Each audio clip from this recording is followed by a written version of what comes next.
Merci, Madame la Présidente. Madame la Présidente, honorable juge,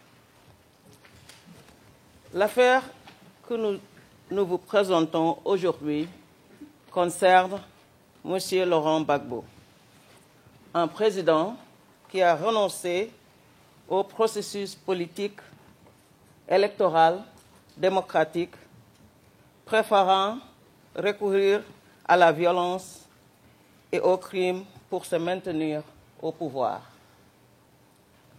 En décembre 2010, au travers d'élections pacifiques, les peuples ivoiriens avaient l'occasion de se rassembler et de choisir la personnalité qu'ils voulaient voir à la tête du pays. Mais il a été privé de cette possibilité par, entre autres, M. Gbagbo, qui a eu recours à la violence contre les civils pour rester au pouvoir. En l'espace de seulement quelques jours, la Côte d'Ivoire est passée d'un pays où des citoyens ordinaires respectueux des lois se présentaient massivement aux urnes pour élire leur président à un théâtre de violences extrêmes qui ont plongé une nouvelle fois la pays dans le chaos et divisé ses citoyens. En un rien de temps, des centaines d'Ivoiriens sont passés du statut d'électeur à celui de victime. La République de Côte d'Ivoire a ensuite sombré dans 5 mois de violence. Je sais que de nombreux Ivoiriens ayant subi de plein fouet cette tragédie suivront attentivement cette audience. J'aimerais que tout le monde comprenne que dans cette affaire, il ne s'agit pas de déterminer qui a gagné ou perdu les élections. Il n'est en aucune manière ici question de politique.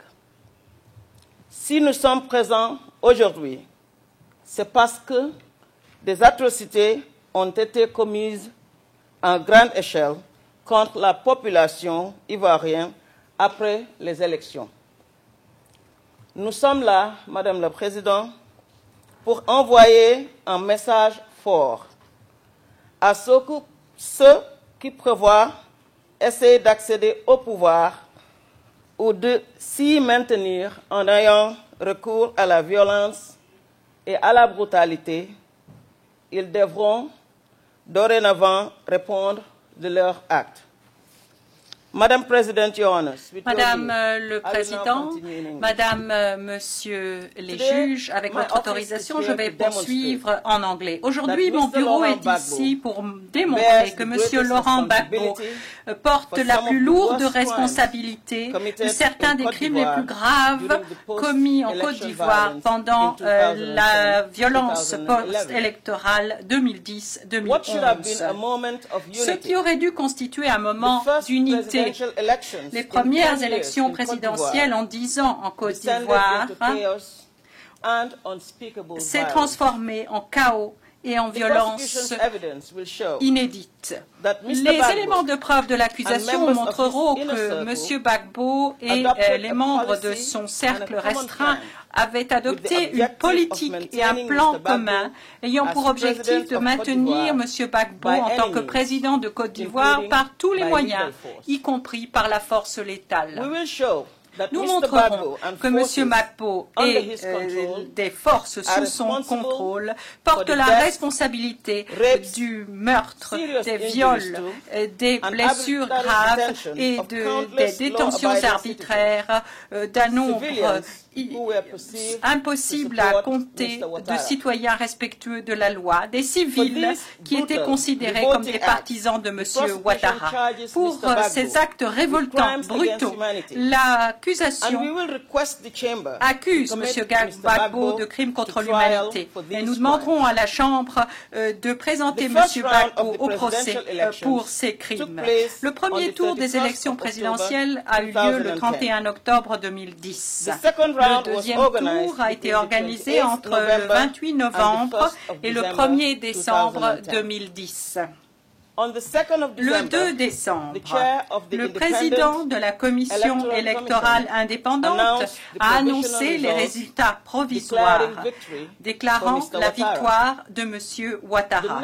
Le jour suivant, le président du Conseil constitutionnel a renvoyé cette décision et déclaré M. Gbagbo vainqueur. Les deux candidats, simultanément, ont ensuite déclaré qu'ils étaient le président de la Côte d'Ivoire. Ce qui a eu pour résultat que la République de Côte d'Ivoire a été plongée dans une crise post-électorale violente jusqu'en mai 2011, une crise qui a choqué le monde entier. Ceci aurait dû constituer un moment historique, Madame le Président. Les premières élections présidentielles en Côte d'Ivoire depuis 2000. À la place de cela, en 3 jours, le pays a été transformé et est passé d'un exercice en démocratie, 80% des inscrits participant au scrutin, à une situation de division et de haine au cours de laquelle des centaines de civils ont été les victimes d'une violence généralisée. Madame le Président, l'accusation est ici aujourd'hui pour faire entendre la voix de ces victimes, de toutes ces victimes qui ont souffert et qui continuent à souffrir. La Cour pénale internationale ne peut pas ramener les membres des familles qui ont été perdues ou leur permettre d'oublier la peine qu'ils ont endurée. En accusant M. Gbagbo des crimes commis, nous souhaitons apporter justice à ces victimes. Madame le Président, Madame, Monsieur les juges, l'accusation a choisi 4 incidents représentatifs des crimes commis par les forces pro-Gbagbo dans le cadre d'une série d'attaques lancées par M. Gbagbo pendant la violence post-électorale. Dans les jours à venir, l'accusation va résumer ces éléments de preuve principaux au sujet de ces 4 incidents. Elle montrera que M. Gbagbo est responsable du meurtre d'au moins 166 personnes, du viol d'au moins 34 femmes et jeunes filles, d'atteintes graves à l'intégrité physique et de grandes souffrances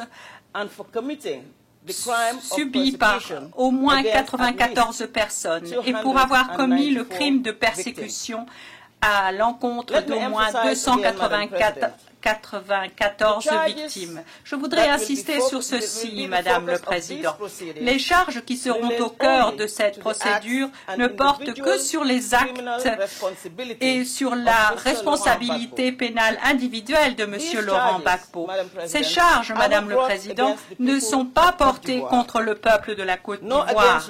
Elles n'ont pas à l'égard non plus de tel ou tel segment de la population.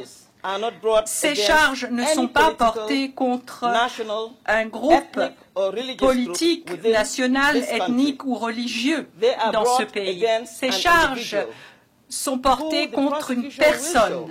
Et l'accusation montrera que cette personne a commis des crimes qui ont été infligés à l'ensemble de la population de la Côte d'Ivoire. Cette Cour garantira une équité de la procédure et tous les droits de M. Gbagbo dans le cadre du statut de Rome seront respectés.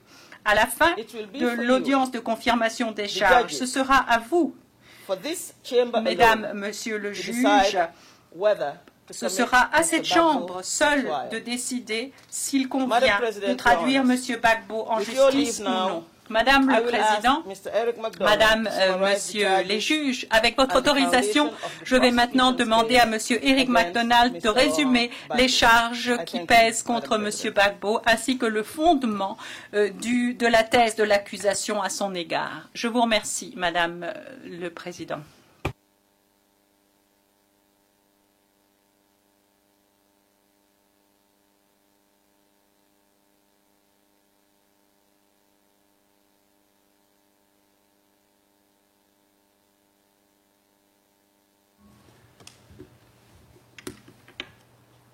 Madame la Présidente, honorable juge, M. Gbagbo fut président de la Côte d'Ivoire d'octobre 2000 à décembre 2010. Après avoir exercé le pouvoir pendant 10 ans, il était déterminé à le conserver, quel que soit le résultat de l'élection de 2010. Il n'a cessé de répéter qu'il ne céderait pas le pouvoir. Avant le premier tour des élections, M. Gbagbo et des personnes de son entourage immédiat ont adopté une politique visant à se maintenir au pouvoir par tous les moyens possibles, notamment en lançant de violentes attaques meurtrières contre des civils qui, selon eux, étaient acquis à la cause de leurs opposants. M. Gbagbo a nommé des personnes qui lui étaient fidèles à des postes clés du gouvernement et au sein des forces de défense et de sécurité ivoiriennes, les FDS. Il cherchait ainsi à consolider le pouvoir qu'il exerçait sur ces dernières afin d'être en mesure de les utiliser, si nécessaire, pour se maintenir à la présidence. Il a également renforcé les FDS en recrutant systématiquement de jeunes miliciens et des mercenaires et en les plaçant au sein de la chaîne de commandement afin de pouvoir les contrôler. M. Gbagbo s'est également assuré personnellement que les forces qui lui étaient fidèles étaient correctement entraînées, financées et armées. Comme précisé plus tôt par Madame le procureur, après le second tour des élections, M. Ouattara et M. Gbagbo se sont tous deux déclarés présidents de la Côte d'Ivoire. Aussitôt, des milliers de partisans de M. Ouattara se sont rassemblés pour exiger sa démission. La communauté internationale, observateur indépendant, a reconnu M. Ouattara comme le nouveau président élu et a exhorté M. Gbagbo à renoncer au pouvoir. Madame la Présidente, malgré ces demandes répétées pour l'exhorter à se retirer, M. Gbagbo a refusé de céder le pouvoir et a continué d'exercer de facto ses fonctions de président de la Côte d'Ivoire et de commandant en chef des forces armées. Il a mobilisé les forces qui lui étaient subordonnées et leur a ordonné de mettre en œuvre la politique visant à le maintenir au pouvoir par la force. Concrètement, il a ordonné de faire cesser les manifestations et a fait déployer des militaires lourdement armés qui ont eu recours à la force létale contre des manifestants non armés dans la rue. Pendant toute la période de violence post-électorale, M. Gbagbo a coordonné la mise en œuvre de la politique, du plan commun. Il a fréquemment tenu des réunions avec les commandants de l'armée et avec ses alliés politiques. Informé des événements sur le terrain, il a avalisé les activités de ses subordonnés. M. Gbagbo était au centre des décisions à l'origine des activités criminelles menées par ces forces contre les civils. Le camp pro-Gbagbo a fermé les yeux sur les crimes commis par les forces qui lui étaient fidèles. et en a même nié l'existence à plusieurs reprises. Personne n'a eu à rendre de compte.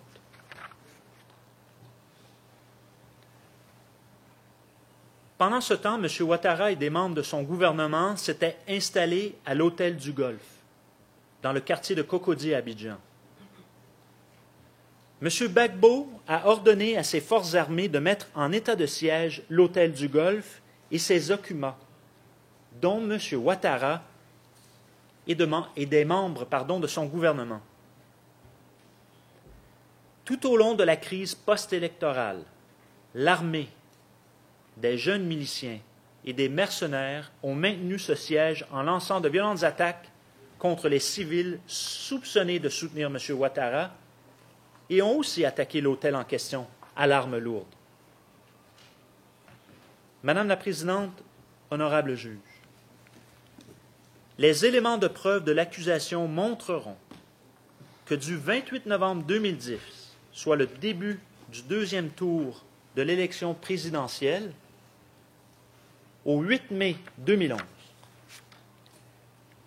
la mise en œuvre coordonnée du plan commun a abouti à des attaques systématiques et généralisées lancées par les forces fidèles à M. Gbagbo contre des civils pris pour des partisans de M. Ouattara.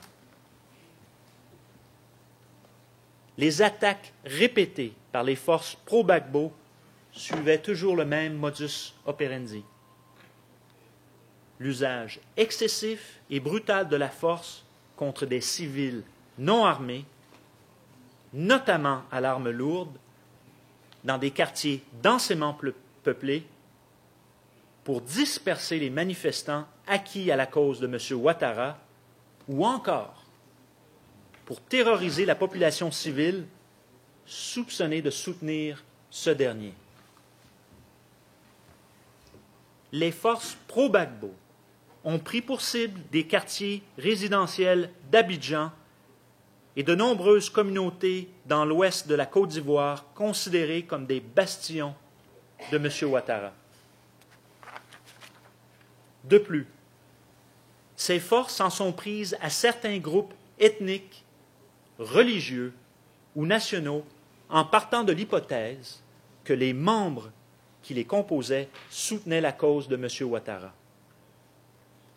En s'attachant à ces théories de loyauté des groupes, les forces pro-Gbagbo ont procédé à des contrôles d'identité, à des barrages routiers installés illicitement et ont attaqué des personnes dont le nom ou d'autres traits distinctifs les rattachaient à ces groupes. Ils ont de surcroît attaqué des quartiers ou des institutions religieuses considérés comme généralement fréquentés par les partisans de M. Ouattara. Dans le contexte de ces attaques, et notamment dans celui des 4 événements sélectionnés par l'accusation, et que je vais résumer, les forces pro-Gbagbo ont commis les crimes reprochés en l'espèce à M. Gbagbo. Premièrement,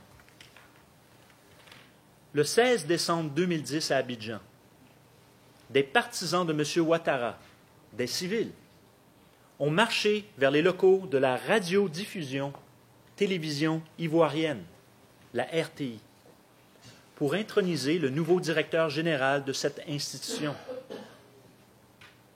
Les forces pro-Gbagbo ont réprimé cette manifestation dans la violence alors qu'il n'y avait pas eu de provocation. Durant les jours suivants, soit jusqu'au 19 décembre 2010, les forces pro-Gbagbo ont ensuite lancé de violentes attaques contre des civils dans divers quartiers d'Abidjan. Lorsque cette vague d'attaques a pris fin, les forces pro-Gbagbo avaient tué 54 personnes au moins, en avaient blessé une 50aine au bas mot et avaient violé au moins 17 femmes et jeunes filles. Il s'agissait à chaque fois de victimes civiles. Le deuxième événement en cause s'est déroulé le 3 mars 2011. Le 3 mars 2011, plus de 3000 femmes se sont rassemblées dans le cadre d'une marche pacifique à Abobo, un quartier densément peuplé d'Abidjan, et ce pour demander la démission de M. Gbagbo et manifester contre les violations des droits de l'homme. Les forces pro-Gbagbo, et l'accusation démontrera que les forces pro-Gbagbo ont ouvert le feu sans sommation sur les manifestantes, tuant 7 femmes et blessant grièvement de nombreuses autres. Le troisième événement a eu lieu 2 semaines plus tard, le 17 mars 2011. Les forces pro-Gbagbo basées au camp commando à Bobo ont tiré au mortier sur une zone civile densément peuplée où se trouvait un marché local, une mosquée et des résidences. Au cours de cette seule attaque, plus de 25 civils ont été tués et plus d'une quarantaine ont été blessés dans le bombardement du marché et de ses environs. Nous en arrivons maintenant au 4e incident. L'arrestation de M. Gbagbo le 11 avril 2011, Madame la Présidente, honorable juge, ne signifie pas que le plan commun avait pris fin. En fait, quelques jours avant son arrestation, M. Gbagbo, depuis son bunker, et alors que son appréhension physique n'était qu'une question de temps, comme la suite des événements le montrera, appelait le peuple à poursuivre la lutte contre M. Ouattara et ses supporters, qu'il associait à des terroristes. Son arrestation n'empêchera pas la continuation de l'exécution du plan commun. Le 12 avril, de jeunes miliciens pro-Gbagbo, des éléments de la police et des mercenaires ont attaqué plusieurs secteurs de Yopougon, où ils ont exécuté sommairement ou brûlé vives plus de 80 personnes. Les auteurs de ces faits ont également violé 17 femmes au moins, et dans certains cas, exécuté leur mari. Il y a eu plusieurs autres victimes blessées au cours de ces attaques. Toutes étaient des civils originaires du nord de la Côte d'Ivoire et de pays voisins d'Afrique de l'Ouest. Madame la Présidente, honorable juge, en conséquence, M. Gbagbo est accusé au titre de l'article 25.3a du statut en tant que coauteur indirect des crimes contre l'humanité suivants ou, subsidiairement, au titre de l'article 24.3d, d'avoir contribué à la commission de ces crimes, soit le meurtre d'au moins 166 personnes, le viol d'au moins 34 femmes et jeunes filles, et le fait d'avoir infligé à 94 personnes au moins des atteintes graves à l'intégrité physique et de grandes souffrances, ou, et ce à titre subsidiaire, d'avoir attenté à leur vie. En outre, M. Gbagbo doit répondre du crime contre l'humanité de persécution pour des motifs d'ordre politique, national, ethnique et religieux à l'encontre d'au moins 294 victimes. Les chiffres avancés et les nombres au sujet des victimes, ce sont des chiffres conservateurs, Madame la Présidente, honorable juge. Voici pour l'essentiel les accusations et les fondements de la thèse de l'accusation. Dans les jours à venir, l'accusation fournira des preuves à l'appui de ce qu'elle avance en identifiant et en citant des déclarations de témoins, en renvoyant à des passages qui établissent que les crimes en cause ont bel et bien été commis et que la responsabilité pénale de M. Gbagbo est à ce titre engagée. L'accusation s'appuiera également sur des extraits d'enregistrements vidéo, ainsi que sur des rapports de l'Organisation des Nations Unies et d'ONG. Elle se fondera aussi sur des éléments de preuve documentaires et informatiques qui ont été saisis, y compris des documents retrouvés dans la résidence présidentielle de M. Gbagbo. À l'issue de l'audience de confirmation des charges, l'accusation demandera tout d'abord à la Chambre de conclure à l'existence de motifs substantiels de croire que les crimes en question ont été commis. Elle lui demandera ensuite de confirmer la responsabilité de M. Gbagbo et de confirmer donc que cette responsabilité est engagée et qu'il doit pénalement en répondre. Enfin, l'accusation demandera de renvoyer M. Gbagbo à procès afin d'être jugé sur la base des charges telles qu'exposées dans le document de notification des charges. Madame la Présidente, honorable juge, ainsi s'achève notre déclaration liminaire et cette audience dans les temps prescrits. Nous vous remercions de votre attention.